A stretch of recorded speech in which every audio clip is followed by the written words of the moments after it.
Welcome to Bind EduTech, and this is a continued class in which we are going to further discuss the chapter Going Places. इस story में हम लोग जो हैं वो उस लाइन तक पहुँचे थे टेक्स्ट बुक में जहाँ सोफ़ी अपने भाई जॉफ को डैनी कैसे से मिलने के बारे में बताती है और फिर डैनी कैसे नज़दीक से कैसा दिखता है वो भी बताती है कि नज़दीक से कैसा दिखता है। यहाँ एक सेंटेंस है, meaning that they had never seen Danny कैसे फ्रॉम क्लोज। उसका भाई जॉफ जो बोलता है क्लोज टू, आई मीन कि तुमने तो नज़दीक से देखा है, तो बताओ कि नज़दीक से कैसा दिखता है।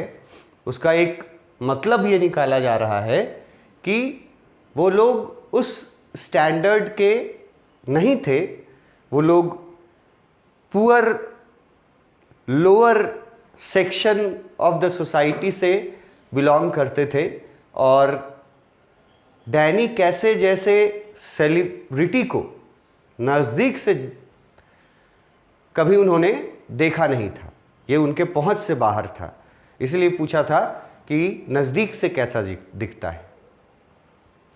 तो सोफ़ी उसको एक्सप्लेन करती है कि नज़दीक से कैसा दिखता है, दो चीज़ें बताती है, ठीक है, आइज़ के बारे में, green eyes and gentle eyes, ठीक है। फिर उसके हाइट के बारे में, is not as tall as you would think, कि जितना हम लोग सोचते हैं उतना लंबा वो नहीं है एक्चुअली में।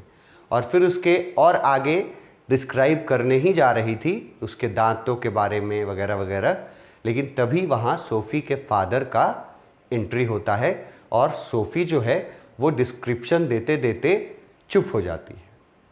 यहाँ तक हम लोग टेक्स्ट बुक में भी पढ़ चुके हैं और उसका एक्सप्लेनेशन भी यहाँ तक हम लोग देखे हैं। She wanted to say about his teeth but she did not say, बोलना चाहती थी आगे और, लेकिन उसने नहीं कहा। इसलिए नहीं कहा क्योंकि फादर का एंट्री हो चुका था उस रूम में।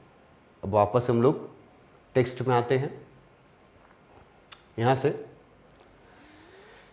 Their father had washed when he came in,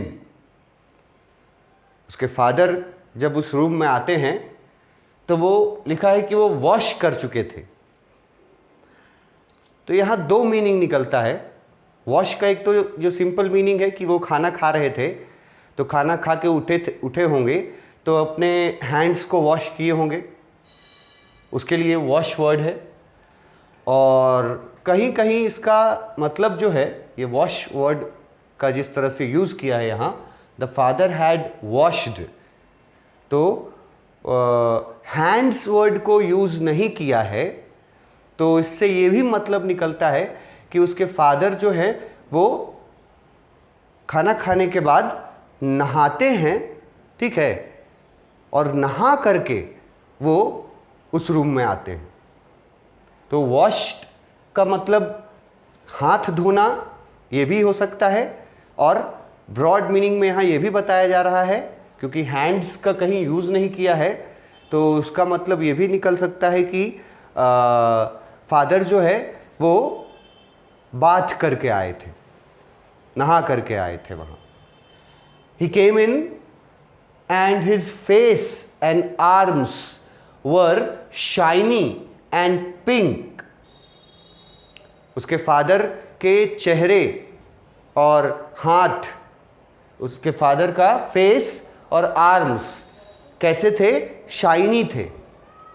मतलब जब आदमी नहा धो के निकलता है, जो जिस तरह से क्लीन और शाइनी रहता है, तो ये भी दिखलाता है कि उसके फादर जो थे, यहाँ जो लिखा है फादर हैड वॉश्ड, तो इसका मतलब है कि फादर जो है वो नहा करके आए थे और उनका चेहरा और उनके हाथ जो थे वो शाइनी एंड पिंक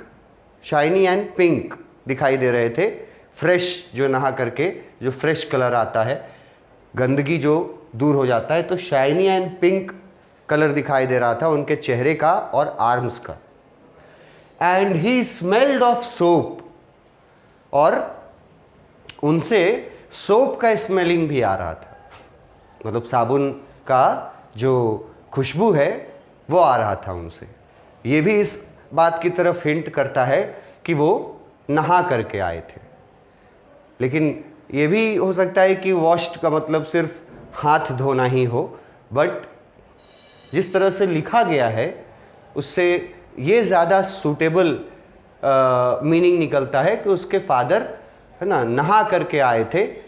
उनका फेस, उनके आर्म्स वो बहुत क्लीन थे, शाइनी एंड पिंक, मतलब बहुत क्लीन थे, और सोप का स्मेलिंग भी आ रहा था उनके फादर से। इसका मतलब वो नहा करके आ रहे थे। ही स्विच्ड ऑन द टेलीविज़न, वो उस कमरे में आए जिस कमरे में पहले से जॉफ और सोफ़ी पहले से मौजूद थे, और जॉफ अपना काम कर रहा था मैकेनिक वाला, और सोफ़ी जॉफ को अपने डैनी कैसे से हुए मुलाकात के बारे में बता रही थी। तो उस रूम में पहले से वो दोनों मौजूद थे, भाई बहन, और उसके बाद ये फादर का एंट्री हुआ रूम में। वो रूम में आकर के सबसे पहला काम क्या करते हैं? Switched on the television. वो आते हैं रूम में और सबसे पहले टीवी ऑन करते हैं। Tossed one of the little Derek shoes from his chair on to the sofa. TV on करते हैं और जब अपने चेयर पे बैठने जाते हैं तो देखते हैं कि चेयर पे डेरेक का जूता रखा हुआ है, मतलब फेंका हुआ है। सोफी के फादर उस रूम में आते हैं तो पहले तो उनको डिस्क्राइब किया है कि वो साफ़ सुथरा होकर के आए थे, शाइनी एंड पिंक दिख रहा था चेहरा, स्मेल भी आ रहा था सोप का। फिर बताया है कि सबसे पहले आकर के उन्होंने टीवी स्विच ऑन किया। स्विच ऑन करने के बाद जब वो अपने चेयर पे बैठने वाले थे, हिज चेयर, अपने चेयर पे बैठने वाले थे, तो उन्होंने देखा कि चेयर पे डेरेक का जूता पड़ा हुआ है। तो उन्होंने डेरेक के जूते को उठाया अपने चेयर से और उठा करके थ्रो कर दिया, फेंक दिया सोफा पर। यहां लिखा हुआ है ऑन टू द सोफा, और यहां एक वर्ड है टॉस्ड। टॉस का मतलब होता है फेंकना। जब हम लोग टॉस करते हैं तो सिक्का जो है तो होता है उसको ऊपर उछालते हैं ना, उसी को फेंकना बोलते हैं। तो टॉस वर्ड देखो यहां से आया कि वो जब चेयर पे बैठने जाते हैं तो देखते हैं कि डेरेक का जूता वहां पर रखा हुआ है उनके चेयर पर, और वो क्या करते हैं, डेरेक का जूता उठा करके और चेयर से उठा करके सोफे पे फेंक देते हैं। प्रॉपरली उसको रखते नहीं हैं, सोफे पर फेंक देते हैं। ये बात भी इस ओर हिंट करता है, ये बताने की कोशिश की जा रही है कि उनका लिविंग स्टैंडर्ड कैसा था। जैसे उसके फादर के बारे में मैंने बताया था कैरेक्टर में कि मैनुअल लेबर करने वाले व्यक्ति थे, दिन भर शारीरिक काम करके आते थे, ठीक है। तो पढ़े लिखे ऑब्वियसली नहीं थे, he was not well educated, education तो था नहीं सोफी के फादर के पास। तो एक अनएडुकेटेड पर्सन जो कि पुअर मिडिल सोसाइटी से बिलोंग करता है, तो उनके जो मैनर्स होते हैं वो उतने सिविलाइज्ड नहीं होते जितना एक एडुकेटेड पर्सन के घर का मैनर्स होता है। ये लिख करके बताना कि सोफी के फादर को जब चेयर पे जूता दिखा तो चेयर से जूता उठा करके वो प्रॉपरली कहीं रख भी तो सकते थे, लेकिन उन्होंने कहीं रखा नहीं जूते को। क्या किया? उन्होंने जूता उठा के फेंक दिया सोफा पर। ये सब मैनर्स हैं, आदतें हैं। ये भी इशारा करता है कि वो लोग कितने निचले सोसाइटी से बिलोंग करते थे। ठीक है, मैनरिज्म नहीं था, उतना सोफिस्टिकेटेड लाइफ नहीं जीते थे। तो उन्होंने जूते को फेंक दिया चेयर से उठा करके और खुद चेयर पे बैठ गए एंड सैट डाउन। खुद चेयर पे बैठ गए विथ अ ग्रंट। और चेयर पे बैठते समय उनके थ्रोट से, उनके गले से एक आवाज आती है, उसी को लिखा है यहां ग्रंट।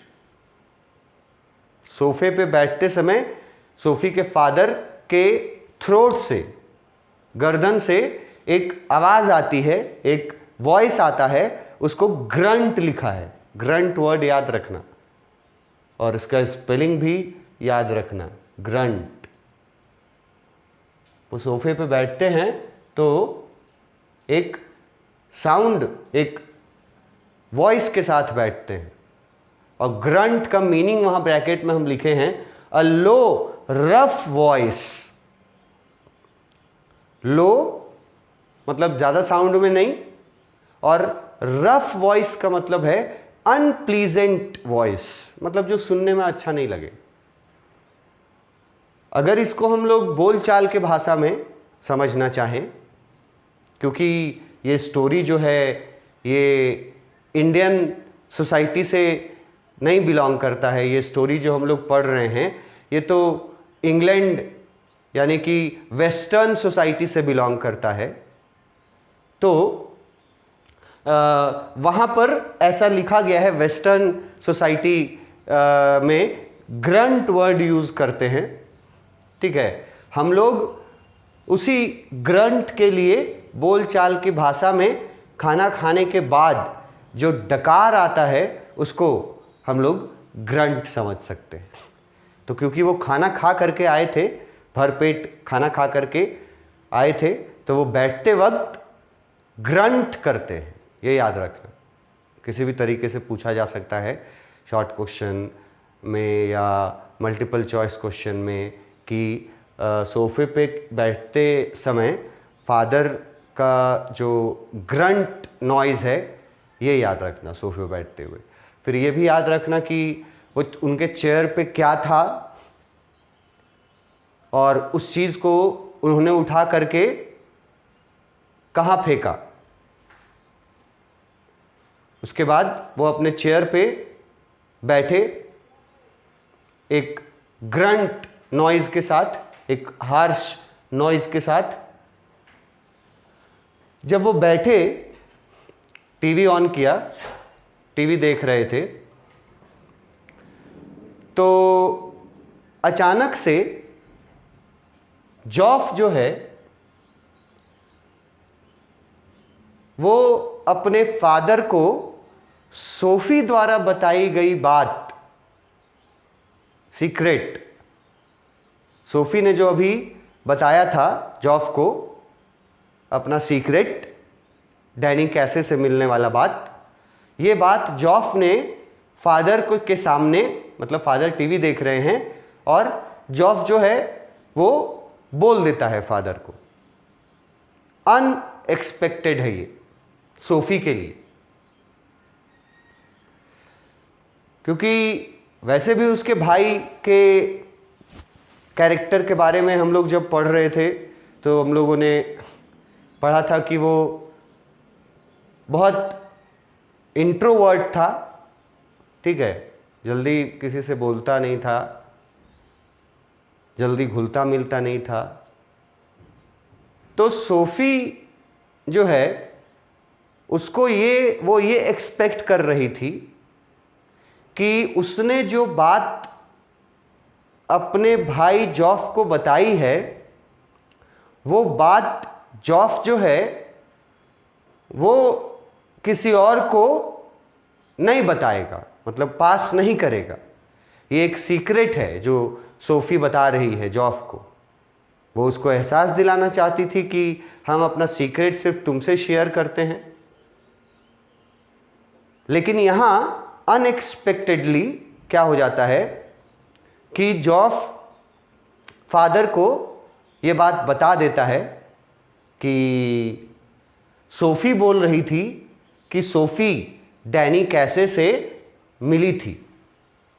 सोफी मिट डैनी कैसे, जॉफ सेड।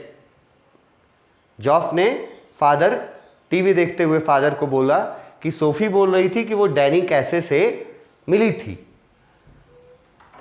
जब ये अनएक्सपेक्टेड बात, सोफी के लिए तो ये एक्सपेक्टेड नहीं था, तो अचानक से जब जॉफ ने फादर को बोल दिया है वो वाली बात, तो सोफी इसके लिए तैयार नहीं थी। उसके लिए ये एक शॉक की तरह था। तो एक वर्ड यहां यूज किया है रिगल्ड। ये देखो, रिगल्ड वर्ड यूज किया है। ये क्वेश्चन आंसर में पूछता भी है कि जब जॉफ जो है वो अपने फादर को सोफी के डैनी कैसे वाले मुलाकात के बारे में बताता है, तो सोफी पर उसका क्या असर पड़ता है। फादर बैठ के टीवी देख रहे हैं, जॉफ और सोफी है। सोफी तो उम्मीद नहीं की है कि जो सीक्रेट वो बता रही है वो किसी को बताएगा जॉफ, मतलब, लेकिन जॉफ जो है वो बोल देता है फादर के सामने कि सोफी अभी बोल रही थी कि वो डैनी कैसे से मिली थी। इससे क्या होता है, वहाँ जो सोफी जहाँ बैठी हुई थी वहाँ सोफी रिगल्ड करती है। रिगल्ड वर्ड यूज किया है, और रिगल्ड का मीनिंग हम वहाँ दिए हैं शुक विथ फियर। शुक मतलब होता है हिल जाना, शुक मतलब हिल जाना, फियर मतलब डर। तो फादर को ये बात जब बोला जॉफ, तो सोफी जो है वो अनएक्सपेक्टेड होने की वजह से सोफी जो है वो डर जाती है। शी शुक विथ फियर, उसको लिखा है रिगल्ड। ये क्वेश्चन यहां से हमेशा पूछता है किसी न किसी तरीके से, तो ये वर्ड अगर याद रख पाओ तो बहुत अच्छा है, रिगल्ड। अगर नहीं याद रख पाओ तो फिर वो ब्रैकेट वाला वर्ड याद रखो, शुक विथ फियर। क्वेश्चन पूछेगा अगर कि सोफी जो है वो कब और क्यों रिगल करती है, इस ये वर्ड को क्वेश्चन में शामिल करेगा। तो जिनको इस वर्ड का मीनिंग पता होगा और जो स्टोरी के थ्रू गए होंगे, उन वही आंसर दे पाएंगे कि सोफी कब और क्यों रिगल्ड करती है। अगर ये पूछ दिया तो कब का पहले आंसर देंगे कि जब उसका भाई जॉफ अपने फादर को सोफी द्वारा बताए गए सीक्रेट डिस्क्लोज कर देता है, तब सोफी जो है वो रिगल्ड करती है। ये कब का जवाब हो गया, और क्यों रिगल्ड करती है ये अलग से एक जवाब रहेगा कि रिगल्ड क्यों करती है। क्योंकि उसने एक्सपेक्ट नहीं किया था, पहली बात तो उसने एक्सपेक्ट नहीं किया था कि जॉफ जो है वो उसका सीक्रेट फादर तक पहुंचा देगा। ये एक्सपेक्ट नहीं किया था सोफी ने। और दूसरी बात कि सोफी को ये पता था कि जब फादर ऐसी बातों को जानेंगे, मतलब फादर को जब ये पता चलेगा तो फादर उस पर गुस्सा करेंगे। ये बात सोफी जानती थी कि फादर ये सुनकर के खुश नहीं होंगे। फादर जानते हैं कि मेरी बेटी जो है वो हवाई बातें करने में बहुत आगे है, डे ड्रीमर है। तो उसको डांटते हैं उसके फादर। तो सोफी को फादर का डांट सुनने का डर था, इसीलिए वो रिगल्ड करती है, इसीलिए वो कांपती है। एक सडन क्विक मूवमेंट होता है जिसको और हम लोग बोलते हैं जैसे कुछ अचानक से ऐसा सरप्राइजिंग चीज़, सरप्राइजिंग एलिमेंट तुम देख लिया अपने आँखों से, तो आपका शरीर कुछ सेकंड के लिए कांप जाता है। उस तरह के सडन मूवमेंट को रिगल्ड बोला गया है। क्वेश्चन पूछ देगा कि कब रिगल्ड की और क्यों रिगल्ड की, तो आंसर बता देना। जब फादर को ये बात बता दिया जॉफ, तब रिगल्ड की। और क्यों का जवाब, क्योंकि वो नहीं चाहती थी कि, एक तो वो एक्सपेक्ट नहीं करती थी कि ये बात फादर को बता देगा, और वो इसलिए डरती थी क्योंकि वो उसको फादर से डांट सुनना पड़ता। अब जब फादर को बता दिया ये बात, तब तो वो जिस जगह पे बैठी थी, टेबल पे बैठी थी, ये भी नोट करना, टेबल पे बैठी थी, वहाँ बैठे बैठे वो रिगल करती है, कांपती है, शुक विथ फियर। इसके लिए एक और वर्ड, रिगल वर्ड के लिए अगर कुछ लोग एक वर्ड याद रखें, ट्रेम्बल वर्ड होता है, उसका भी सेम मतलब निकलता है। ठीक है, तो वो रिगल करती है ये सोच करके कि अब फादर से उसको डांट सुनने को मिलेगा। जब जॉफ बताता है अपने फादर को सोफी की बात, तो उसके फादर का रिएक्शन क्या है? फादर तो टीवी देख रहे थे, उनका क्या रिएक्शन होता है? यहां लिखा है, her father turned his head on his thick neck to look at her. उसके फादर क्या करते हैं? अपनी मोटी गर्दन, थिक नेक लिखा हुआ है, अपनी मोटी गर्दन को टर्न करके सोफी की तरफ देखते हैं, to look at her. Sophie table पे बैठी हुई है, फादर चेयर पे बैठ करके टीवी देख रहे हैं, और जॉफ उनको बता दिया जो अभी बात सोफी ने जॉफ को बताया था, सीक्रेट। तो उसके फादर गर्दन घुमा करके, थिक नेक याद रखना, थिक नेक था, मोटी गर्दन घुमा करके सोफी की तरफ देखते हैं, look at her. His expression was one of disdains. अब गर्दन घुमा करके सोफी की तरफ देखा उसके फादर ने, तो फादर के चेहरे पर जो एक्सप्रेशन था वो किस चीज का था? बुक में लिखा है डिस्डेन, और डिस्डेन का मतलब हम यहां इजीली लिख दिए हैं कि इसका डिस्डेन का मीनिंग है एंग्री, एंग्री लुक, गुस्से से एक एक्सप्रेशन है चेहरा पे, बोलना कुछ नहीं है, चेहरे के एक्सप्रेशन से गुस्सा झलक रहा था। फादर के चेहरे के एक्सप्रेशन से गुस्सा झलक रहा था जब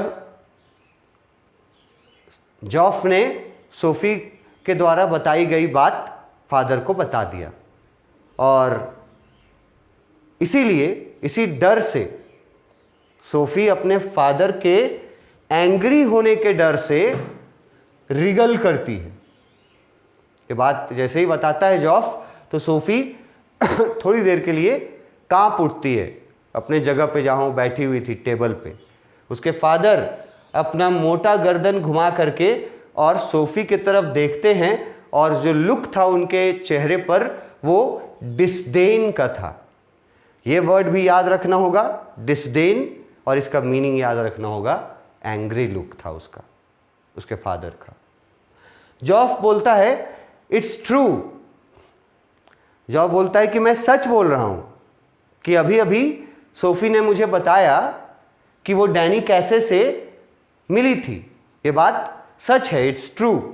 ये मतलब कि सोफ़ी ने ये मुझे बताया, ये बात सच में बोल रहा हूँ।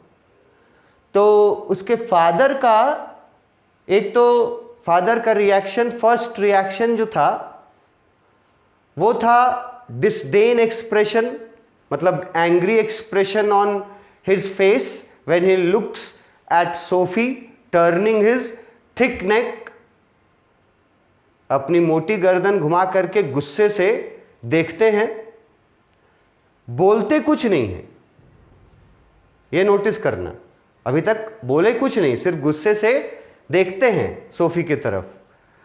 और फिर जॉफ बोलता है, उसके बाद उसके फादर वापस टीवी देखने लगते हैं। सिर्फ एक गुस्से वाला एक्सप्रेशन दे करके उसके फादर वापस टेलीविज़न देखने लगते हैं। तो टेलीविज़न देखते देखते उसके फादर एक कहानी बताते हैं, मतलब एक इंसिडेंट बताते हैं अपने लाइफ से जुड़ा हुआ। और ये इंसिडेंट जो उसके फादर बता रहे हैं, ये सोफ़ी जो बोली है कि वो डैनी कैसे से मिली है, इस पर किया गया एक व्यंग्य है। यहाँ ये वाला सेंटेंसेस जो है ना, ये सेंटेंसेस में फादर जो हैं वो व्यंग कर रहे हैं सोफ़ी के इस बात पर कि सोफ़ी डैनी कैसे से मिली है। उसके फादर का ये लाइंस जो है ये सार्काज्म में है, ये व्यंग कर रहे हैं। वो क्या बोलते हैं, I once knew a man who had known Tom Finney. Tom Finney एक लेजेंडरी फुटबॉलर का नाम था, पहले समय का, मतलब अभी का नहीं, उस समय का नहीं, पहले समय का। लेजेंडरी हम बोल रहे हैं, लीजेंड बोल रहे हैं, तो तुम समझ जाओ कि कितना पॉपुलर और कितना फेमस होगा ये फुटबॉलर टॉम फिनी। जैसे हम लोग क्रिकेट में उदाहरण देते हैं ना कि बॉलिंग का जो लीजेंड लोग है वो वसीम अकरम है, शेन वॉर्न है। क्रिकेट में हम लोग ये एग्जाम्पल देते हैं। बैटिंग में भी बहुत सारे नाम हैं। गॉड ऑफ क्रिकेट जो है वो सचिन तेंदुलकर को बोला जाता है। तो ये लोग जो हैं, ये लोग लीजेंड बन चुके हैं, मतलब स्टार से भी एक ऊपर। स्टार तब बोला जाता है जब तक काम कर रहे होते हैं, और जब काम करना वो बंद कर देते हैं अपने उम्र के उस पड़ाव पर, तब वो लोग लीजेंड बन जाते हैं। तो उसके ये टॉम फिनी जो नाम आया है ना, ये पहले के, मतलब सोफ़ी के फादर जब अपने टीन एज में होंगे, उस समय के सबसे बड़े फुटबॉलर में माने जाते थे टॉम फिनी। तो फादर बोलते हैं कि एक बार एक आदमी को मैं जानता था, जो आदमी ये बोला था कि उसने टॉम फिनी से मुलाकात की है। जैसे अभी सोफ़ी बोल रही है ना कि मेरी डैनी कैसे से मुलाकात हुई है मेरी, तो फादर व्यंग करते हुए बोल रहे हैं कि हाँ, एक बार मेरा भी एक कोई जान पहचान का आदमी था जो बोलता था कि वो टॉम फिनी को मिला है। टॉम फिनी जो पहले के लीजेंड फुटबॉल प्लेयर थे। हिज फादर सेड रेवरेंटली, और रेवरेंटली का मतलब देखो, with deep respect to Tom Finney. ये डीप रिस्पेक्ट इस फुटबॉलर के लिए है। टू द टेलीविज़न, मतलब देख रहे हैं टेलीविज़न की तरफ ही, सिर्फ एक बार घूम करके और गुस्से वाला एक्सप्रेशन दिए हैं सोफ़ी को। वापस फिर अपना टेलीविज़न देखने लगे, और टेलीविज़न देखते देखते और बोलते हैं कि एक बार एक ऐसे आदमी को जानता हूं जिसने मुझसे कहा था कि वो टॉम फिनी से मिला है, but that was a long time ago. लेकिन ये बहुत पहले की बात है। उसके फादर का स्टेटमेंट है, और ये स्टेटमेंट जो है वो स्टेटमेंट एक तरह से व्यंग्य है सोफी के स्टेटमेंट का, जिसमें सोफी बोलती है कि वो डैनी कैसे से मिली है। उसका व्यंग है कि फादर बोलते हैं कि हाँ, मैं भी एक आदमी को जानता था जो बोलता था कि वो टॉम फिनी से मिला है, और ये टेलीविज़न देखते हुए वो बोलते हैं, बट ये बहुत पहले की बात है। और तो जॉफ जो है वो जवाब देता है, यू टोल्ड अस, जॉफ सेड। जॉफ बोलता है कि हाँ, आपने बताया था ये बात पहले भी। तो यहाँ तक टेक्स्ट बुक में अभी आए हैं हम लोग, जिसमें अब फादर को भी पता चल गया जो बात सोफ़ी बताई थी अपने भाई को, है ना। फादर का रिएक्शन भी पता चल गया, और अब वहाँ 3 लोग बैठे हुए हैं, टीवी चल रहा है, फादर बैठे हुए हैं, सोफ़ी बैठी है और जॉफ बैठा है, और अब तीनों में आगे स्टोरी में एक कन्वर्सेशन चलेगा जो हम लोग नेक्स्ट क्लास में देखेंगे। Thank you.